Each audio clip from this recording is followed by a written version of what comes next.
What's the best facial hair ever? I'm Emerald Mulshine from Beale Air Force Base, California. Let's talk about that.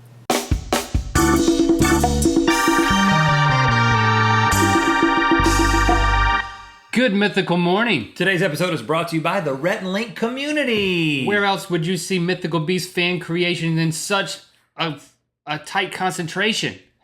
Nowhere. Nowhere else. Only at the RhettandLinKommunity.com.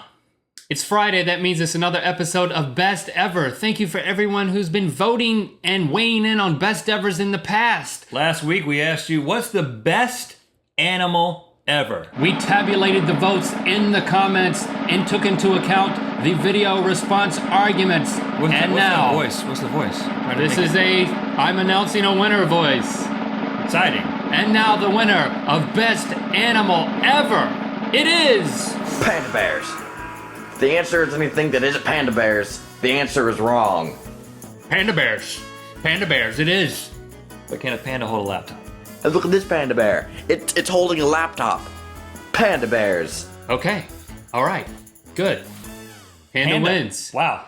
Now we want to ask the internet, you people listening and watching, What's the best facial hair ever? And we could be even more clear.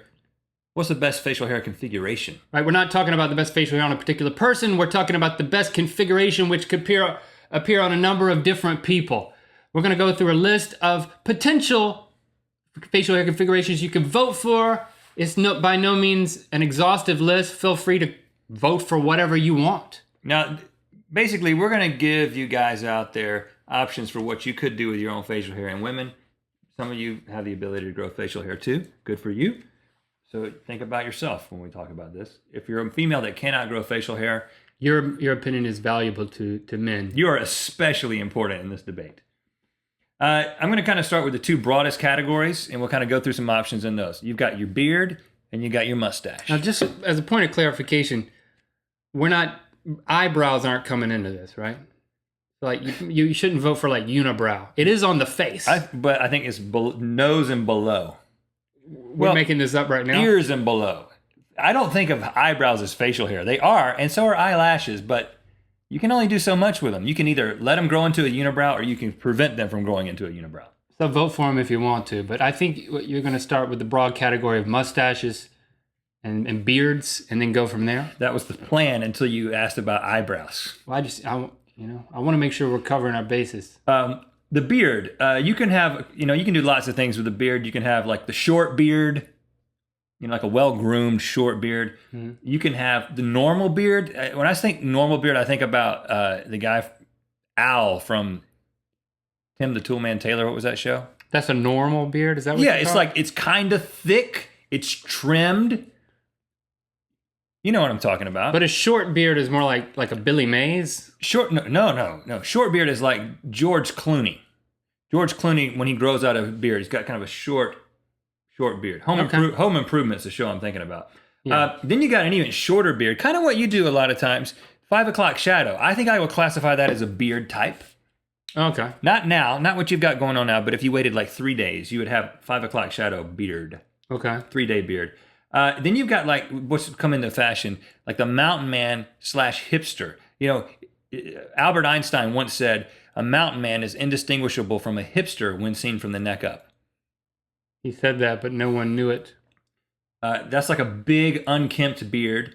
And then you've got people, So that's like, it could be backwoods. Okay. Then you've got people doing all kinds of crazy things with their beards, like sculpted beards. Right. Sculpting them into like windmills and starfish and triple layer beards and stuff that they do at the World Beard and Mustache Championships, which I'm going to enter one day. So what do you have? Or you just have like boring beard? I think I have normal beard. It's kind of normal. For a long time you didn't have a mustache. Well, you had a chin strap, which I guess should also be on the list. Yeah, like Amish beard. You had a just chin strap here, but then you changed it into a beard, but you still didn't have a mustache, right? For the longest time. I didn't know I could grow a mustache until I tried, which is, I encourage you out there that if you don't know if you can grow a mustache, try it and see what happens. I thought, it'll never connect. It'll never connect because it didn't connect when I was 22. And then I waited until I was older and it connected. Really? I think that brings us right to the patchy beard. which you can call it the Apache, but that doesn't sound politically correct, and it's not what I'm saying. I'm saying Patchy. You mean like when Brad Pitt grows out a beard? Yeah, or like Keanu Reeves or something. Okay, so there's a lot of different things you could do with a beard. I don't know if we're going to let people vote for specific beards or beards in general. Let's go with more specific. Okay, specific beards. Then you've got your moustache, otherwise known as mustache. Which can be spelled with an O or without an O. And you've got what I would call the standard mustache. I think that's like a Tom Selleck Magnum mustache. You know, it's like it's there. It's not going away. You definitely know he has a mustache, but it's not trying to do anything other than be there. When you say Magnum, you are referring to the Tom Selleck character and not the prophylactic. Yes, I am. You also have the horseshoe mustache. Horseshoe. Okay, horseshoe mustache. I had one of these, but I thought it was a Fu Manchu, and I got called out by the American Mustache Institute, no doubt. I sent him an email saying, this is a few years ago, I've got a Fu Manchu and people are like in the comments are hating on me. Can you support me in this? Ooh. And they wrote back and said, of course we can support you, but you actually have a horseshoe mustache. Because a horseshoe mustache I stood corrected. Hair actually growing out in a horseshoe pattern. Right. The hair goes down from a Tom Selleck down the sides. So it makes like an upside down goalpost. Which brings us to the next type of mustache, the Fu Manchu, which is when it separates and goes down. Like don't touch my lip. Like Yosemite Sam. Or better yet, it's people from Kung Fu movies. Yeah, it's a mustache that the ends get so long that they could be pointed in any direction, but when you take them down... They exit the face. The mustache exits the face and leaves the face. Because the hairs are really long. But do you know that there's a dude, I saw this on the internet, we can put up a picture. There's a guy who did the Fu Manchu, he did the horseshoe mustache, but he kept going down his face. He went down his face, down his neck, all the way down his chest hair, and then went around his nipples. Oh, gosh. I call that the extended mustache. I don't think that one's going to win. I hope we haven't been showing that picture. We probably have if we found it. You got the handlebar mustache, which you can grab onto. It's like controlling women are fans of the handlebar mustache. That's how you get your man in line. You make him grow a handlebar mustache, and then you pull him around by it. If not, you put one of those nose rings in the center part of their nose, and you pull them around by that. You got the pencil mustache, which is as if somebody took a pencil. I'm using your face as a reference a lot because I can't see my own face. And I'm uncomfortable. I won't actually make contact with your face, but if I had a pencil, I would draw a little mustache right above your lip. It's the pencil mustache, which incidentally, a couple of months ago, you came into the office, and I noticed that you had shaved the top half of your mustache, and I was like, what are you trying to be, like a French artist? Like a French street painter? Like, let me do your portrait. I find myself often wanting to go back to the mustache. So I try different things. It's like having a black line over your lip. Go ahead. And then you've got peach fuzz.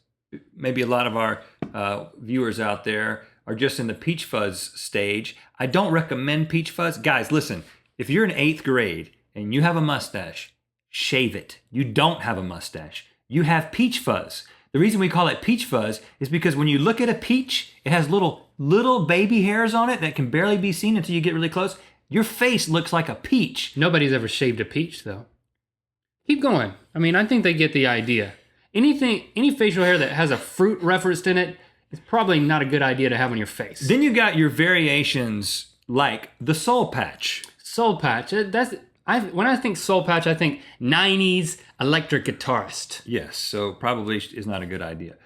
Goatee. Goatee. When I think goatee, I think 90s youth volunteer. Okay, goatee. Like, oh, you work at the YMCA. Yeah, I have a goatee. Of course I do.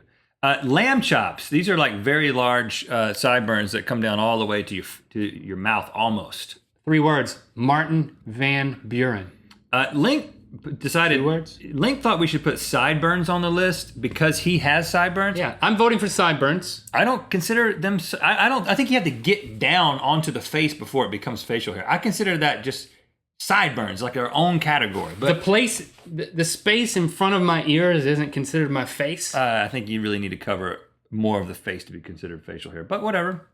And then you've got a couple of, actually one crazy variation of a of facial hair, the detachable face, otherwise known as the infinite beard. This is a chin strap where you shave all your hair except a chin strap, and then it continues over the top of your head and kind of crosses your head. That's stupid. The ladies don't like that. Let me just tell you right now. The ladies don't like that, but it makes for a great picture on the internet. Okay, we may have not listed your favorite facial hair, the best facial hair ever, but we've given you something to think about. We want you to vote in the comments. Just simply make a comment. The best facial hair ever is blank. Whatever you want it to be, we'll tabulate the results, and next week, we will tell you what you considered the best facial hair ever. Let's spin the wheel of mythicality. Make a video response with your argument. You could appear in next week's result episode section. How are we ending this episode? I'm voting for the beard, by the way, because I have the beard. I have to defend my own choice. Link interviews Rhett for a job. I think the way we want to do this is you were going to interview me for a job. Okay, sir. Thanks for coming in today. I read your resume, and it didn't look too promising. But what are you interested in here? We need someone to close down a morning show. Are you qualified? I've never really done it before, to be honest with you. But if I had to represent myself with a color, I would say it is red, because that's strong and memorable. And I read your references, and no one answered. Matter of fact, the numbers seem to be disconnected. Well, I believe that the results speak for themselves, and I would just like to take this opportunity to tell you that I'm really interested in this position. What do you have? If I gave you the job, which I'm probably not, what would you say? What would you say to the loyal viewers of Good Mythical Morning if I were to hire you to be the closer? What would you say? Don't blow it. Do you have a dental plan? Do you offer a dental plan? You're blowing it. Thank you for watching this show. It's very nice that we had you. We are very happy that we will see you again. And do you have any other positions? Not hired.